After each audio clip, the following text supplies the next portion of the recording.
Subscribe now and press the bell icon. Never miss an update.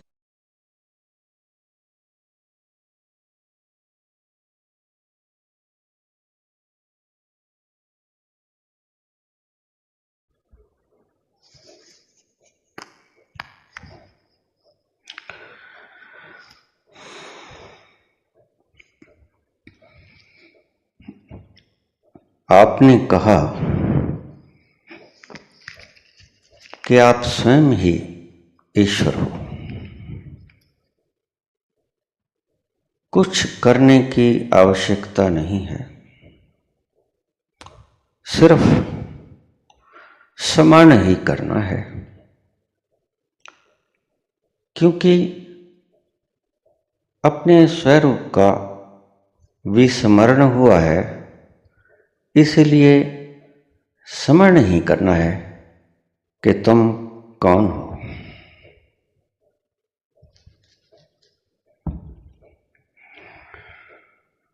अगर स्मरण न हो पाए तो फिर क्या कोई और मार्ग है जिससे हम उस तत्व के करीब पहुंचे?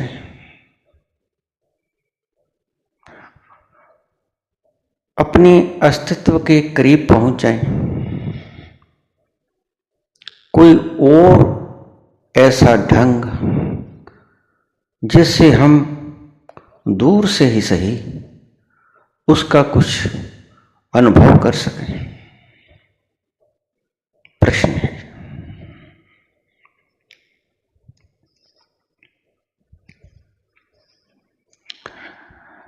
बहुत जायज प्रश्न पूछा है,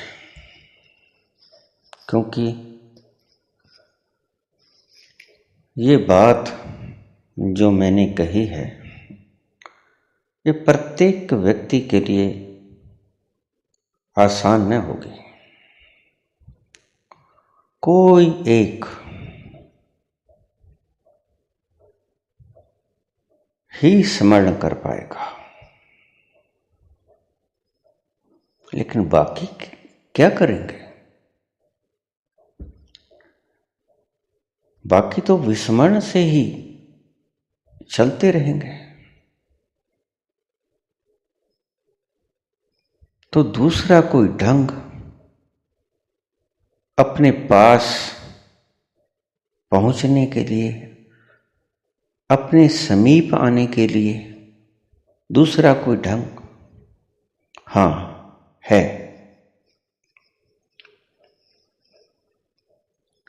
दूसरा ढंग एक ढंग नहीं है,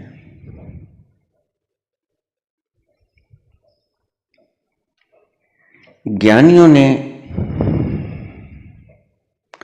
स्वयं के पास पहुंचने के करीब 112 रास्ते इजाद किए।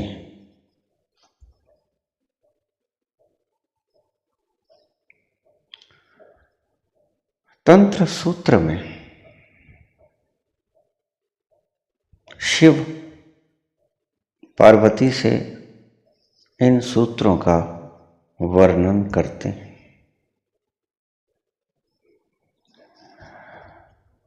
लेकिन वो सूत्र इतने गहरे हैं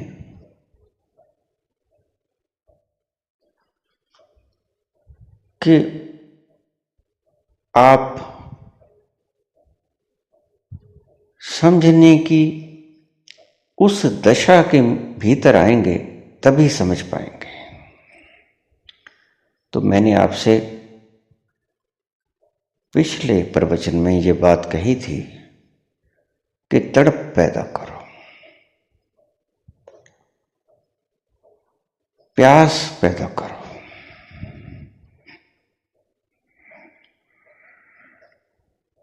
एक छोटा सा सूत्र आपसे मैं चर्चा करना चाहूंगा।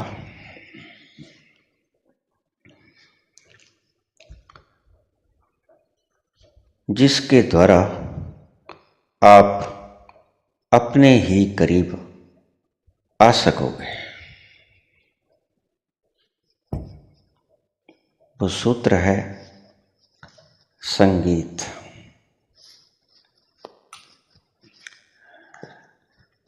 शायद ही ऐसा कोई व्यक्ति हो जिसके पांव संगीत से थिरक न जाते हों। संगीत ऐसा उपाय है जिससे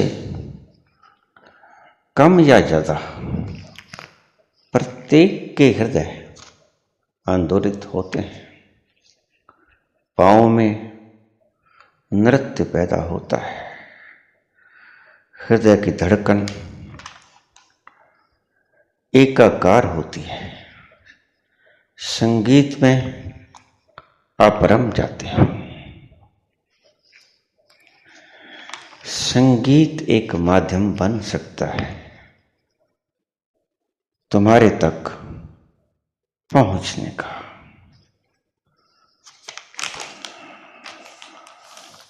अब क्या करें अगर सीधा सीधा समझ नहीं पड़ता है तो कोई अन्य ढंग तो खोजना ही पड़ेगा,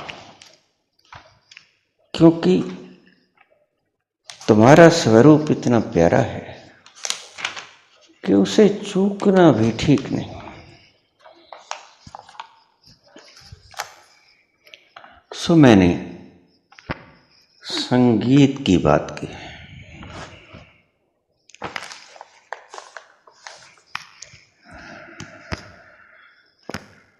संगीत ऐसा जादू है जिससे आप थोड़ी देर के लिए ही सही अपना अहंकार खो देते हो। और मैंने आपको समाधि के 2 लक्षण बताए हैं।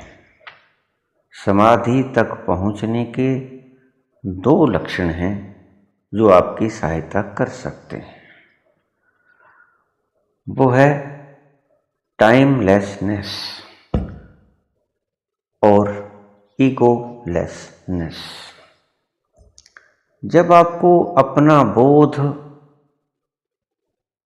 होना बंद हो जाए, स्वयं का बोध जो आपने समझ रखा है अभी तक, असली स्वयं का बोध नहीं, वो तो कभी खत्म हो ही नहीं सकता। उसको छोड़ो। जो आपने नकली बोध बना रखा है खुद का, यानी अहंकार, ईगोलेसनेस। आप अहंकार बोध से ग्रस्त हो, आप आत्मबोध से ग्रस्त नहीं हो।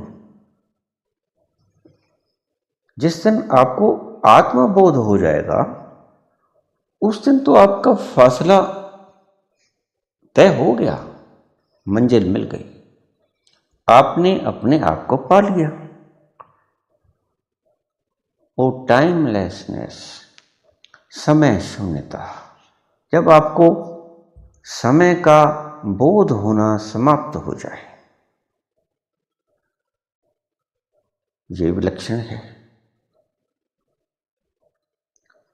तो ये दोनों लक्षण प्रकट होते हैं संगीत सुनने में। अगर संगीत आपके हृदय की बहुत गहराइयों में उतर जाए तो आप पाएंगे कि आप अपने करीब पहुंच गए। चाहे अपने में डूब ना सको, चाहे आत्मबोध न कर सको, परंतु अपने आसपास अवश्य हो जाओगे।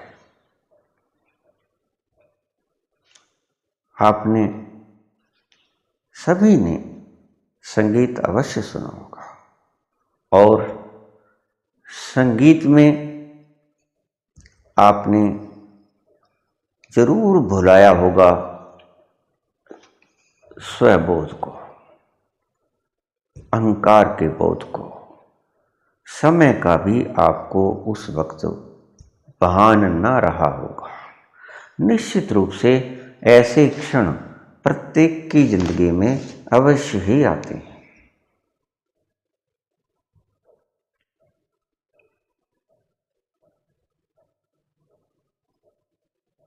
एक छोटे से मजाक के साथ अपनी बात मैं शुरू करूंगा। एक गांव में ढिंढोरा पिटवाया गया कि आज फलानी जगह पे संगीत सम्मेलन होने जा रहा है। तो अक्सर जो अनपढ़ लोग हैं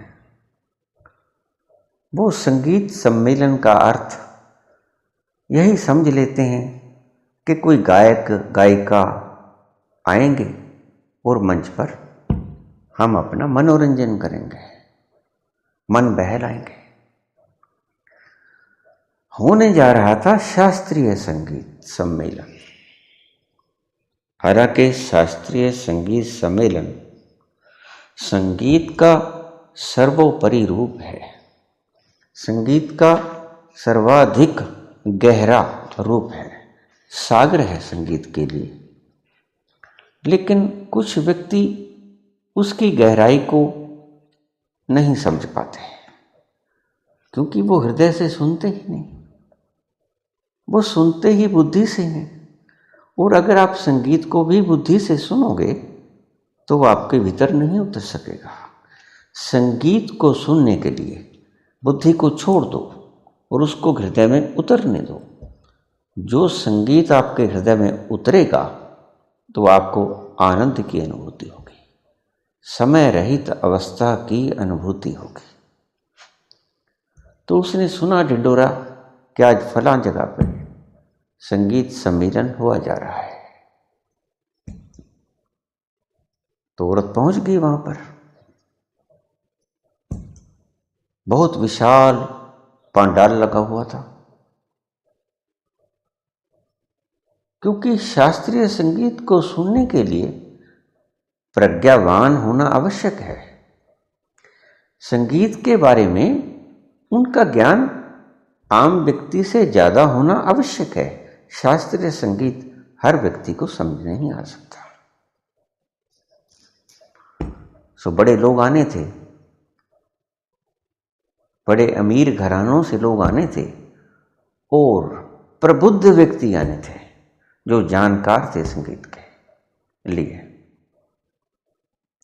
तो बहुत बड़ा पंडाल लगाया गया था, कुर्सियां लगाई गई थी बैठने के लिए और नीचे तरपालें वगैरह नहीं थी। जब वो औरत गई तो एक कुर्सी पे बैठ गई। बहुत भीड़ थी, विशाल भीड़ थी। सम्मेलन शुरू हुआ तो शास्त्रीय संगीत तो आपने सुना ही होगा, जैसा कुछ होता है आलाप। और संगीत के लिए जो जिन्हें हम अनपढ़ लोग कहते हैं वो आलापों से कोई मतलब नहीं रखते, उन्हें आलापों का कोई मतलब नहीं होता, वो समझते नहीं उसको। तो आलाप शुरू हुए, तरह तरह के, वीणा बजी, मृदंग, तबला, सब कुछ चला। लोग अपनी गर्दन हिला रहे हैं, बहुत आनंद आ रहा है, भीतर हृदय में उतर रहा है उनके। लेकिन वो औरत तो घबरा गई जब एक सबसे बढ़िया संगीत का जानने वाला उसने अपनी प्रस्तुति शुरू की और वो लगा आलाप लगाने। तो जब हा करने लगा और ऊंचा लेके गया स्वर को, तो ग्रामीण औरत उठ के खड़ी हो गई, हाथ जोड़ के खड़ी हो गई। कहती मेरी कृपा करके मेरी बात सुन लो, मेरी बात सुन लो। हाथ जोड़ के खड़ी हो गई। तो प्रायोजक ने देखा कि औरत क्यों खड़ी है, तो वो रोने लगी। ऐसा लग रहा था जैसे वो डर रही थी। तो उसे वो प्रोग्राम बंद कराना पड़ा कुछ देर के लिए। तो उसने पूछा कि बहन क्या बात है, तुम क्यों हाथ जोड़ के कुछ बोल रही हो, क्या कहना चाहती हो तुम? वो कहती, भैया मेरी बात सुनो, ये इनसे कह दो कि ऐसे मत करें, ऐसा मत करें, मुझे डर लगता है। आपको क्यों डर लगता है? ये हमारा संगीत का ढंग है, ये हमारे आलाप हैं, हमारे रागों के आलाप हैं, यही तो होना है यहां, इसी का तो सम्मेलन है। वो कहते हैं नहीं नहीं, आप ऐसा मत करो, मुझे डर लगता है। कहता आपको डर क्यों लगता है बहन, ऐसा है यहां का क्या हो रहा है जो आपको डर लगता है, इतने लोग और भी तो बैठे हैं।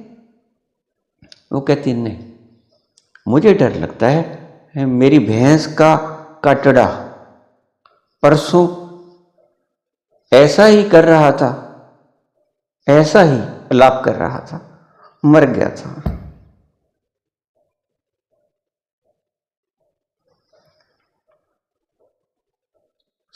ऐसा संगीत अगर आपके लिए है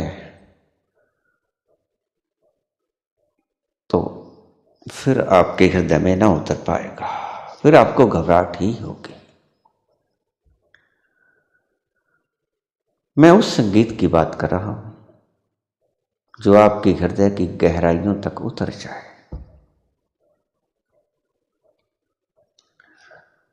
हमारे हिंदुस्तान में जिसे स्वर सम्राट का खिताब मिला, सभी जानते हो आप, तानसेन। तानसेन के नाम से कौन परिचित नहीं है? तानसेन ने अपनी गायकी से बहुत दुनिया को आनंद मगन किया। उसकी गायकी के चारों तरफ चर्चे थे। तानसेन का गुरु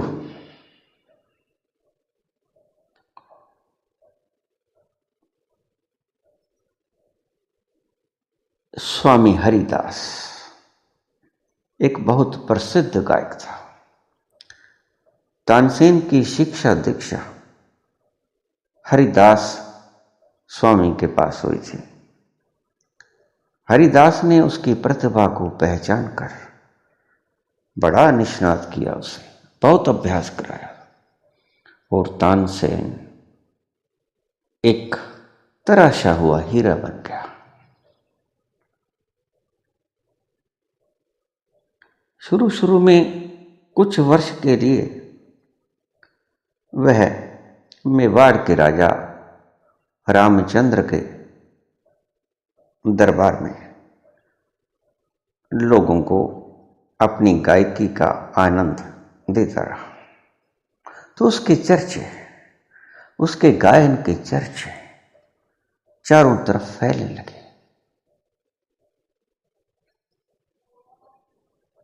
फैलते फैलते अकबर के कानों में भी ये बात पहुंची। पहुंचाई किसने? अकबर की एक पुत्री थी। राजा को तो और भी बहुत से काम होते हैं, लेकिन अकबर की पुत्री को तो कोई काम न था। वो अक्सर सुनती रहती थी तानसेन की तारीफ। तो उसके मन में तानसेन की छवि एक संगीत सम्राट की तरह बैठ चुकी थी। वो भीतर ही भीतर तानसेन को सुनने की जैसे पगली सी हो गई थी। उसके भीतर बड़ी प्यास थी कि ये जो चारों तरफ उसके चर्चे हो रहे हैं मैं भी उसे सुनूं।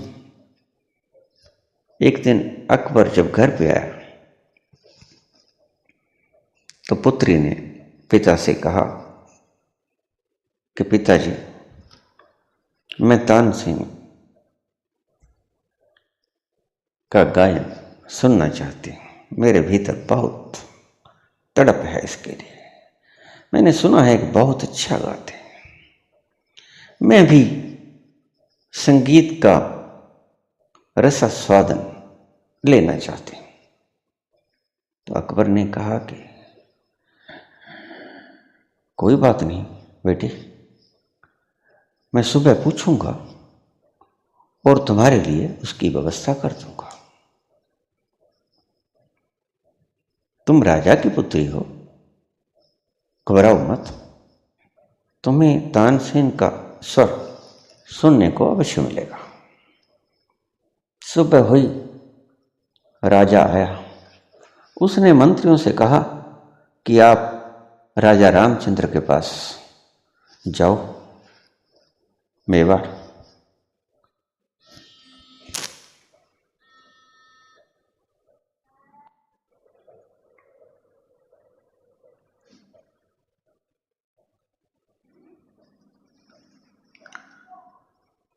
अकबर के मंत्री रामचंद्र से कहने लगे कि अकबर ने प्रार्थना की है कि वो तानसेन की आवाज सुनना चाहते हैं। कृपा करके आप तानसेन को हमारे साथ भेज दीजिए। राजा ने बेनती स्वीकार कर ली और तानसेन को अकबर के दरबार में भेज दिया। तानसेन अकबर की सभा में पहुंचा तो राजा ने कहा कि तानसेन, हमने आपकी बहुत प्रशंसा सुनी, सो कृपा करके हमें अपने स्वर से सम्मोहित कीजिए। हमें अवसर प्रदान कीजिए कि हम भी आपके स्वर को सुन सकें।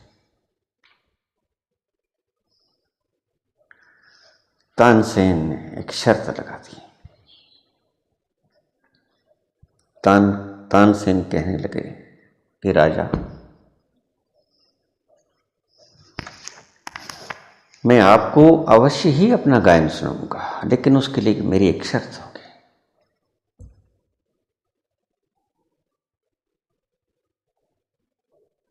अकबर कहने लगा, बताओ क्या शर्त है? मैं राजा हूं, तुम्हारी सभी शर्तें पूरी की जाएंगी। उसने कहा कि जब भी मैं गाऊंगा तो आप अपने राज्य के सभी व्यक्तियों को आमंत्रित करना, ताकि सभी मेरी आवाज एक बार में सुन लें, क्योंकि मैं बार बार गाने को नहीं हूं। मैं अब आया हूं तो एक बार में सबको सुना दूंगा। उसने कहा ठीक है, का दूसरी शर्त और भी है। क्या? कि जब मैं गाऊं तो किसी का सिर नहीं हिलना चाहिए, किसी का सिर नहीं हिलना चाहिए, और जिसका सिर हिले उसकी गर्दन काट दी जाए। एक एक व्यक्ति के ऊपर एक एक पहरेदार खड़ा हो तलवार लेके। जब मैं गाऊं, अगर किसी का सिर हिला तो सिर धड़ से अलग हुआ। अगर ऐसा आपको मंजूर है तो मैं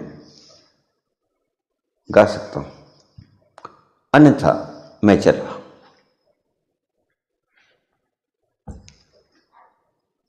वो राजा को अपनी पुत्री को भी तो संतुष्ट करना था। उसने पुत्री मोह में मजबूरीवश उसकी शर्त स्वीकार कर ली। कहने लगा, ठीक है तानसेन, आपकी बात हमें मंजूर है। अगले दिन का समय रखा गया, जगह रखी गई, टिंडोरा पिटवाया गया कि तानसेन गाएगा, इस वक्त पे आप पहुंच जाओ, और ये शर्त होगी, अगर किसी का सिर हिला काट दिया जाएगा। सभी व्यक्तियों के सिर पर पहरेदार नंगी तलवारें लिए खड़े होंगे। जिसे ये शर्त मंजूर हो वो सुनने के लिए आ जाए। अब तानसेन को सुनने की ललक सारी प्रजा को थी, क्योंकि रोज उसके चर्चे होते थे, सभी उसको सुनने के चाहवान थे।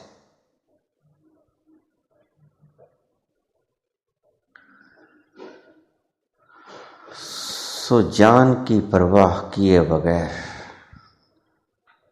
जो साहसी व्यक्ति थे वो आ गए, और करीब करीब आधा शहर आ गया।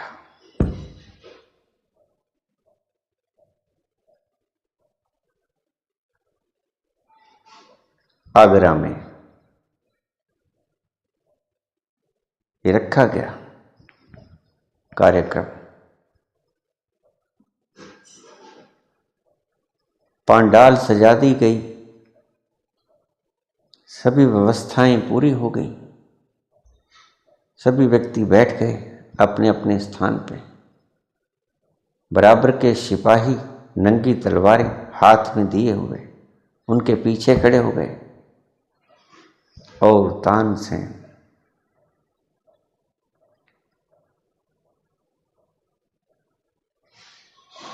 ने गाना शुरू कर दिया।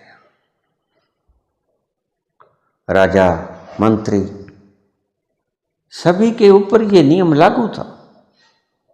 अगर कोई मंत्री, अगर खुद राजा, अगर कोई सिपाही या सुनने वाले जिसकी भी गर्दन हिली काट दी जाएगी। अब तानसेन की महिमा ही इतनी थी कि कई व्यक्ति हथेली पे अपनी जान रख के आ गए।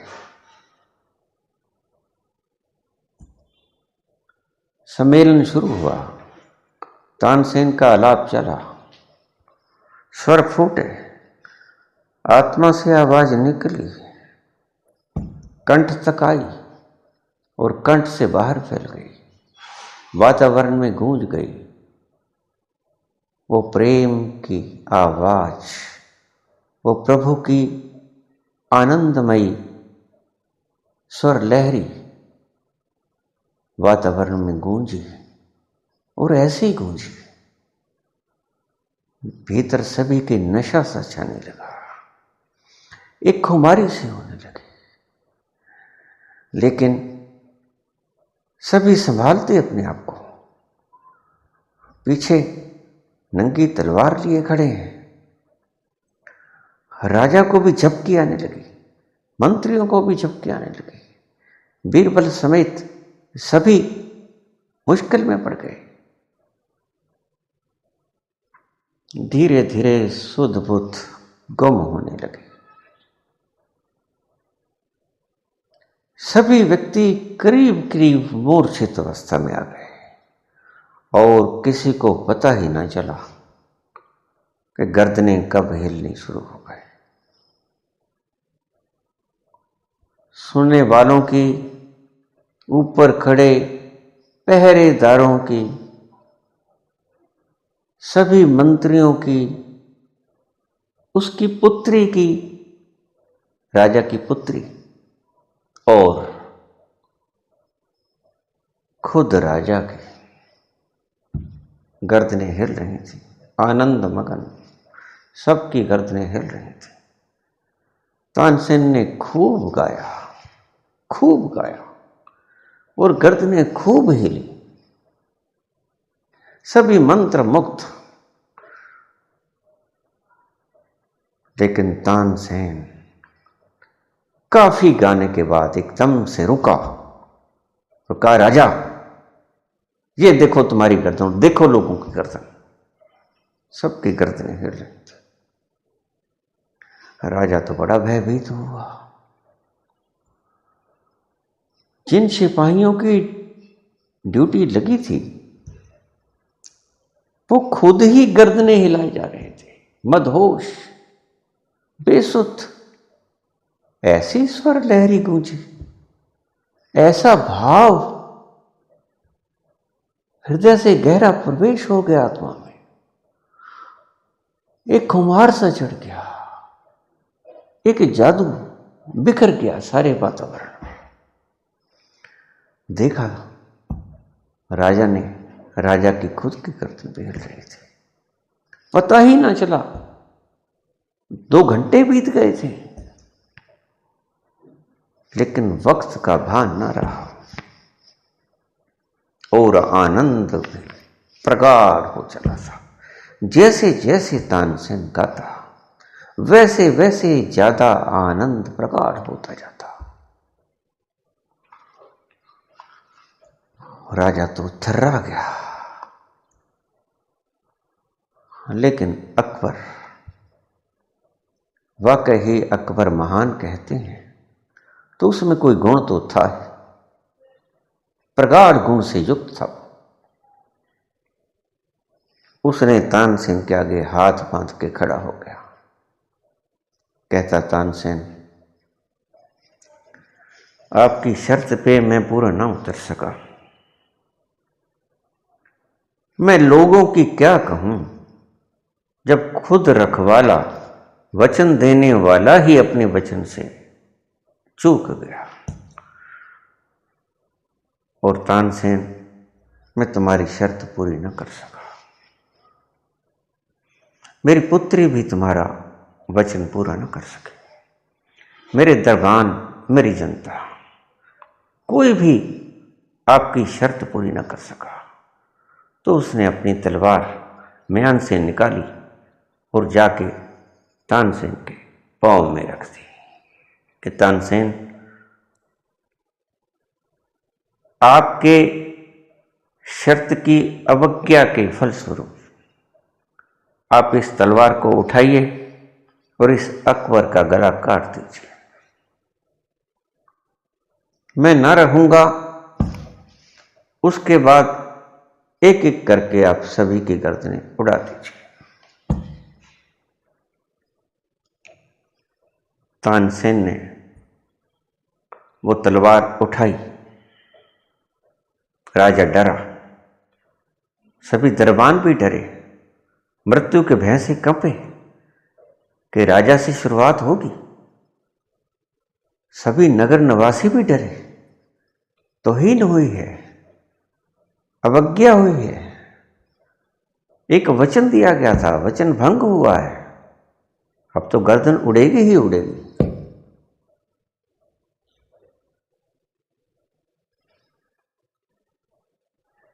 तानसेन ने नंगी तलवार उठाई और राजा को कहा कि हाथ आगे करो। राजा ने हाथ आगे किए तो तलवार तानसेन ने राजा के हाथों पर रख दी। कहता, राजा अगर मेरी शर्त पूरी हो जाती तो मैंने संकल्प लिया था कि मैं इसके बाद कभी नहीं गाऊंगा। क्यों? क्योंकि वो संगीत ही क्या जो तुम्हारी आत्मा को सराबोर न कर दे, जो तुम्हें मृत्यु के भय से मुक्ति न दिला दे, जो तुम्हें समय का ज्ञान न होने दे, जो तुम्हें शरीर के भान से मुक्त करा दे। वो संगीत ही क्या हुआ? अगर तुम्हारी गर्दनें न हिलती तो राजा, इसमें मैं अपना अपमान समझता। मैं जीत गया हूं राजा। मेरा स्वर संगीत विजय को प्राप्त हुआ। मुझे अत्यंत प्रसन्नता हो रही है कि आपने मृत्यु की परवाह न की। आप इतने मदहोश हो गए कि शरीर का भान ही आपको न रहा, मृत्यु का भान ही आपको न रहा। ये मेरी जीत है राजा, और मैंने प्रण लिया था कि अगर सबकी गर्दनें ना हिली तो मैं इसके बाद कभी नहीं गाऊंगा, लेकिन मैं जीत गया। ये लो तलवार, मैं किसी को मारने थोड़ा आया हूं, मैं कलाकार हूं। मेरा हृदय बहुत कोमल हृदय है।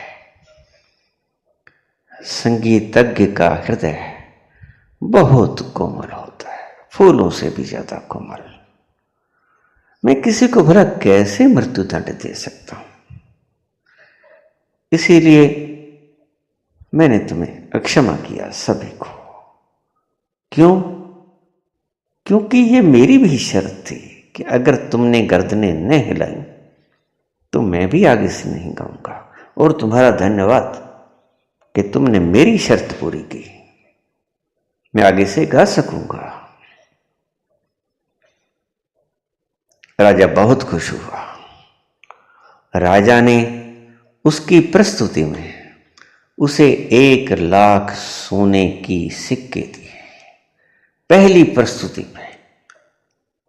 प्रस्तुति पे तानसेन को 1,00,000 सोने की सिक्के मिले इनाम के रूप में। और राजा ने हाथ बांधकर तानसेन से प्रार्थना की कि तानसेन, मुझे बड़ी खुशी होगी अगर आप मेरे इस दरबार में सदा शोभायमान रहोगे, मेरे इस दरबार को की शोभा बढ़ाते रहोगे, मुझे बहुत प्रसन्नता होगी। कृपया इसे स्वीकार करें। तानसेन ने इसे स्वीकार किया। और आपको पता होगा कि अकबर के 9 रत्नों में से तानसेन भी एक रत्न था। तानसेन कहते हैं कि जब गाता था, जब राग मेघ मल्हार गाता था तो बारिश हुआ करती थी, मूसलाधार बारिश। और जब दीपक राग गाता था तो आग लग जाया करती थी। अपने दीपक राग से कहते हैं कि दरबार की मोमबत्तियां स्वतः ही जल जाया करती थी।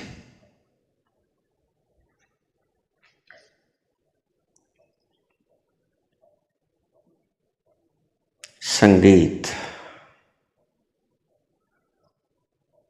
अपने तक पहुंचने का सुगमतम उपाय है। अगर आप अपने आप को याद नहीं कर पा रहे हो तो आपकी कोई गलती नहीं। ऐसा समझो कि मैंने भी आपको ये बात, जैसे तानसेन को ने अपने परख के लिए ये बात कही थी, तो मैंने भी वो बात सिर्फ आपके परख के लिए ही कही थी कि आप स्वयं ही परमात्मा हो। याद करना बाकी है, स्मरण करो। लेकिन मैं जानता हूं कि अनंत जन्मों का चीकड़ आपके हीरे के ऊपर जमा हुआ है। बहुत विशाल काय परत चीकड़ की जमी हुई है। कैसे याद कर पाओगे? जन्मों जन्मों की धूल आप पे चढ़ी हुई है, एकदम से स्मरण न हो पाएगा। इसीलिए ही विस्मरण हुआ है। एक दिन की बात होती तो अगले दिन याद आ जाता। कुछ वर्षों की बात होती तो भी याद आ जाता, लेकिन ये तो अनंत जन्मों की बात है। एकदम से आपको स्मरण ना आएगा, मैं भी जानता हूं। मैंने आपको ऐसे ही नहीं कह दिया है, लेकिन कुछ प्रज्ञावान ऐसे भी होते हैं जिनके चीकड़ ना के बराबर होता है। वो मेरी इस बात से अवश्य ही संबोधि को प्राप्त हो जाते हैं, और पता नहीं किसने मेरी आवाज को कहां कहां सुना है और किसके ऊपर क्या बीता है, उसके लिए मुझे कुछ मालूम नहीं। लेकिन मैं इतना आपसे अवश्य कहूंगा कि हां, स्मरण करने के लिए भी आपको बराबर मैं सूत्र देता रहूंगा, जिससे आपको स्मरण करने में कठिनाई न पेश आए। तो आज मैंने आपको सबसे पहला सूत्र दिया है और सबसे बढ़िया सूत्र दिया है, संगीत। संगीत में ऐसा जादू है जो आपको उस रस तक पहुंचा देता है जो आप हैं। उपनिषद में एक शब्द आता है, रसो वैसा। वह रस रूप है, वह रस रूप है। परमात्मा की व्याख्या कर रहा है वो, यानी आप रस रूप हैं। तो जिस काम में आपको रस आना शुरू हो जाए, ये आपको पहचान दे रहा हूं एक, जिस काम में आपको रस आ रहा हो, अखंड रस, डूब डूब जाते हो,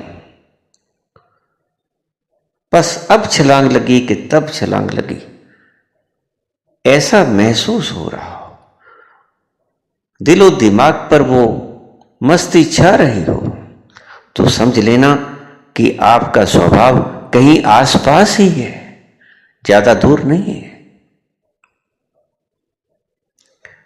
आज मैंने आपको पहला सूत्र दिया है, संगीत। संगीत से शुरू कर देना। जो संगीत को गहराई में उतार सकते हैं, उनके लिए ये सूत्र है। मुझे पता है कि प्रत्येक व्यक्ति के लिए तो ये सूत्र नहीं बन पाएगा, लेकिन बहुत से व्यक्तियों को सुविधा हो जाएगी। बहुत से व्यक्ति इसके द्वारा अपने तक पहुंचने में कामयाब हो जाएंगे, अपने करीब पहुंचने में कामयाब हो जाएंगे।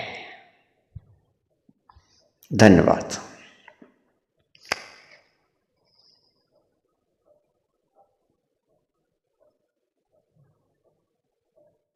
Subscribe now and press the bell icon. Never miss an update.